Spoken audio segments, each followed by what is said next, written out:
Chemistry part 1 BSc third final year इकाई 5 ब प्रश्न 8 सिलिकॉन बहुलकों के वर्गीकरण को समझाइए। तो चलिए शुरू करते हैं। उत्तर सिलिकॉन टेट्राक्लोराइड के एल्किल एवं एरिल हाइड्रॉक्सी व्युत्पन्नों से प्राप्त सिलिकॉन्स एरिल एल्किल समूहों श्रृंखला की लंबाई तथा संरचना की भिन्नता होने पर भिन्न प्रकृति रखते हैं। इस आधार पर सिलिकॉन बहुलकों को अग्रवर्गों में विभाजित किया जा सकता है। एक सिलिकॉन तेल समान अनुपात में रेखीय तथा चक्रीय बहुलकों का मिश्रण होता है। इसे 20 ट्रीमेथाइल सिलाइल ऑक्साइड तथा चक्रीय ऑक्टामेथाइल साइक्लोटेट्रासिलोक्सेन को थोड़े से सल्फ्यूरिक एसिड के साथ उपयुक्त मात्रा में मिलाकर बनाया जाता है। इस प्रक्रिया में पहला साइक्लोक्सेन श्रृंखला वृद्धि करता है जबकि द्वितीय साइक्लोक्सेन श्रृंखला वृद्धि को समाप्त करता है। इसमें प्रायः सीधी श्रृंखला बहुलकों की 20 से 500 तक इकाइयां होती हैं।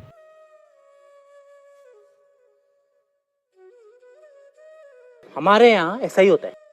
सिलिकॉन तेल निम्न श्यानता ताप गुणांक रखते हैं। इनमें हाइड्रोलिक तरल के गुण होते हैं। ये अच्छे विद्युत प्रतिरोधक तथा उच्च तापीय स्थायित्व वाले तरल हैं। सिलिकॉन तेल अत्यधिक स्थायी तथा अवाष्पशील होते हैं। सिलिकॉन तेल की श्यानता ताप परिवर्तन से परिवर्तित नहीं होती।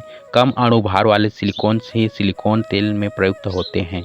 अच्छा, हमको सिखा रिया है। 2. सिलिकॉन रबर लंबी श्रृंखला वाले बहुलक होते हैं जिनकी श्रृंखलाओं के मध्य में कुछ जाल बंधन क्रॉस लिंकिंग होती है। सिलिकॉन रबर रेखीय डाइमेथिल पॉलीसिलिकॉन से बनता है जो कि उच्च अणुभार वाले होते हैं।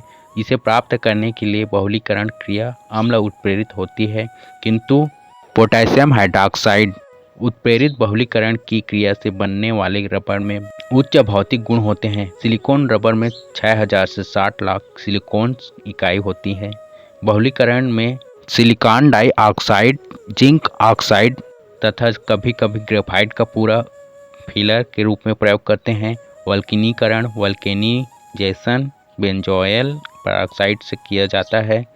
सिलिकॉन रबर 400 डिग्री सेल्सियस ताप 200 घंटे तक तथा 540 डिग्री सेल्सियस ताप 90 घंटे तक सहन कर सकता है।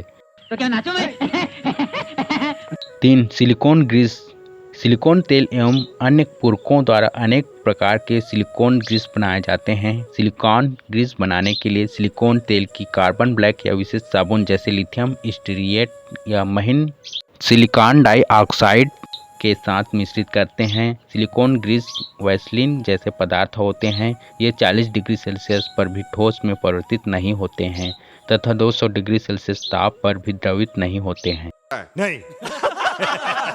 4. Silicon resin. डाइमेथाइल डाइक्लोरोसिलेन का जल अपघटन मेथाइल ट्रिक्लोरोसिलेन की उपस्थिति में करके बहुलीकरण करने पर दृढ़ रिगिड बहुलक प्राप्त होता है। यह दृढ़ बहुलक ही सिलिकॉन रेजिन कहलाता है। सिलिकॉन रेजिन को टाइलुइन में बेंजोटिक्लोराइड सिलेन तथा डाइफेनिल डाइक्लोरोसिलेन मिलाकर जल अपघटन करके बनाया जा सकता है।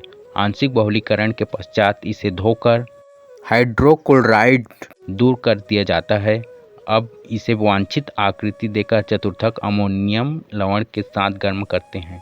इससे संरचना में शेष हाइड्रोक्साइड समूह का संघनन हो जाता है। अमोनियम लवण उत्प्रेरक का कार्य करता है।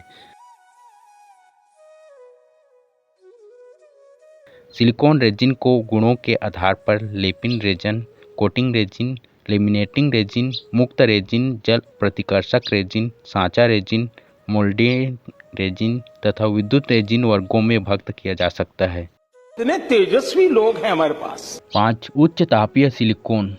डाइमेथिल डाइक्लोरोसिलेन का एल्युमिनियम या टाइटेनियम के हैलाइड या एल्काक्साइड की उपस्थिति में जल अपघटन करने पर प्राप्त सिलिकॉन्स अत्यधिक उच्च ताप पर भी स्थायी होते हैं। ये सिलिकॉन्स विद्युत द्वारा गर्म श्वेत तप्त तार के संपर्क में भी अपरिवर्तित रहते हैं। ये सिलिकॉन्स रेखीय लाइनर या चक्रीय साइक्लिक होते हैं। इस सिलिकॉन्स में बहुलीकरण के दौरान एल्युमिनियम तथा टाइटेनियम परमाणु श्रृंखला में सिलिकॉन को प्रतिस्थापित करके जुड़ जाते हैं, जिससे इनका तापीय स्थायित्व बढ़ जाता है। क्या बात है सर, क्या बात है सर। प्रश्न 9. कार्बनिक एवं अकार्बनिक बहुलक में अंतर समझाइए। उत्तर, कार्बनिक बहुलक सामान्यतः कार्बन श्रृंखला युक्त रेखीय बहुलक होते हैं। कार्बन की उच्च श्रृंखला की प्रवृत्ति के कारण कार्बनिक बहुलकों में अधिकांशतः प्रबल कार्बन बंध पाए जाते हैं। उदाहरण, पेट्रोलियम। अकार्बनिक बहुलक सामान्यतः विभिन्न धातुओं के परमाणु के क्रॉस लिंक्ड बहुलक होते हैं जिनमें सहसंयोजक बंध पाए जाते हैं। उदाहरण, silicates. Hey, y'all, come look at this.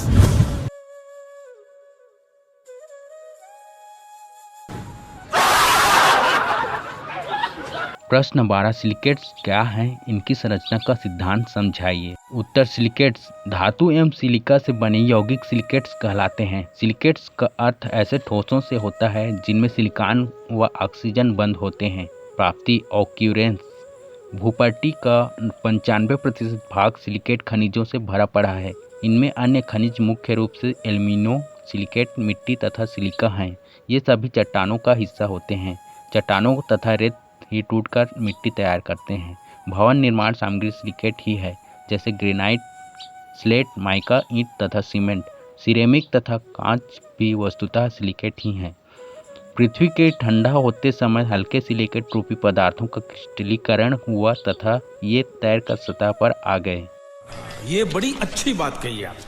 विलयशील silicate. विद्युत भट्ठी में 1400 डिग्री सेल्सियस पर क्षारीय धातुओं के कार्बोनेट को रेत सैंड के साथ गलाने पर सिलिकेट बनते हैं। सोडियम या पोटेशियम के इस प्रकार से बने हुए सिलिकेट उच्च दाब पर गर्म जल में विलय होते हैं। इनका संगठन कंपोजिशन सामान्यतः सोडियम सिलिकॉन पेंटाऑक्साइड 6H2O होता है। ये तरल डिटर्जेंट बनाने में प्रयुक्त होते हैं ताकि pH अधिक रहे। ऐसे में ये तैलीय या वसीय पदार्थों के साथ साबुन बनाकर उन्हें विलय कर देते हैं। सोडियम सिलिकेट का उपयोग चिपकाने वाले पदार्थ एडहेसिव की तरह भी किया जाता है। इसका उपयोग एस्बेस्टस की चादरें बनाने में, ज्वालारोधी पेंट तथा पुट्टी बनाने में तथा सिलिका जेल बनाने में भी होता है।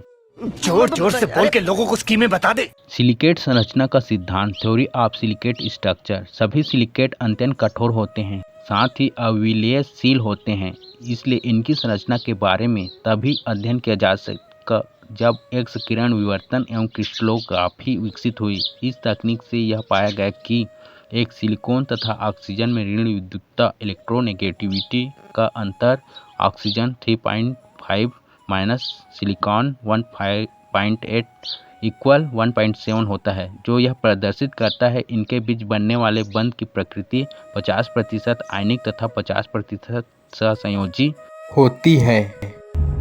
क्यों हिला डाला ना? दो, सिलिकॉन तथा ऑक्सीजन आयनों की त्रिज्याओं का अनुपात।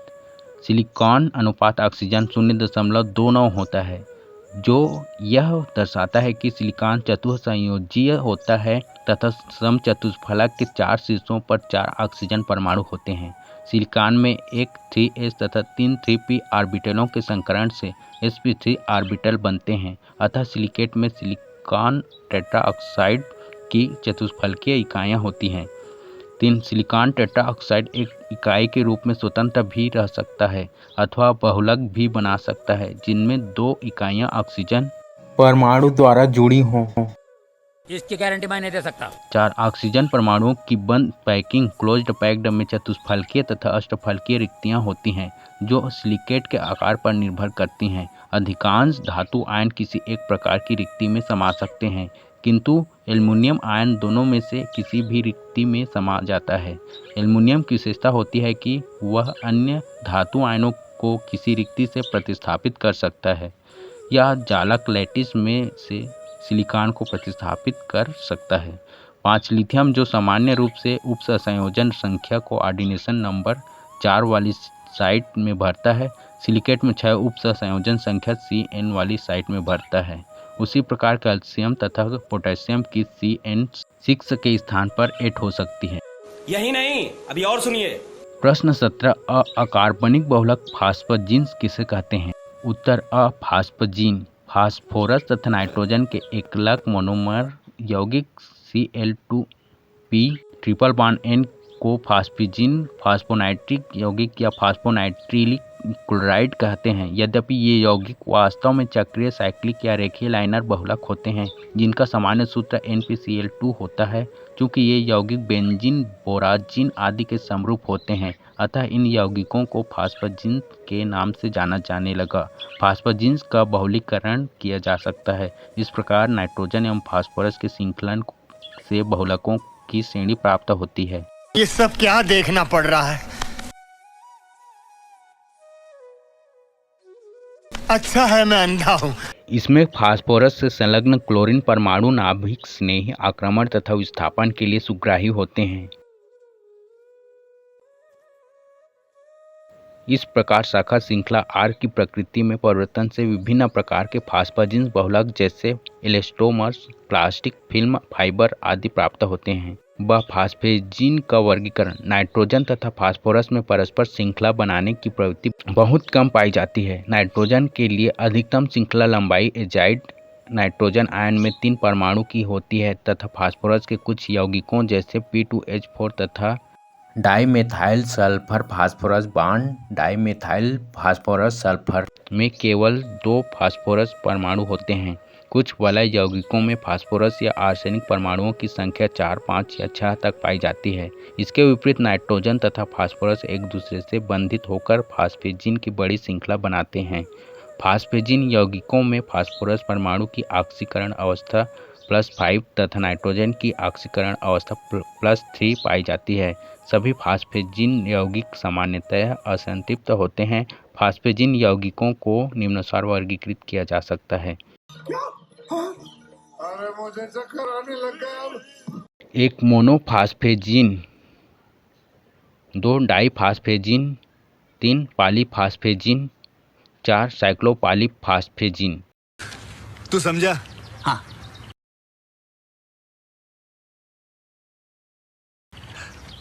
नहीं तू समझा नहीं। दिल हो गए चोरी आए सावरेगी छैल छबीली वो दिल हो गए चोरी आए सावरेगी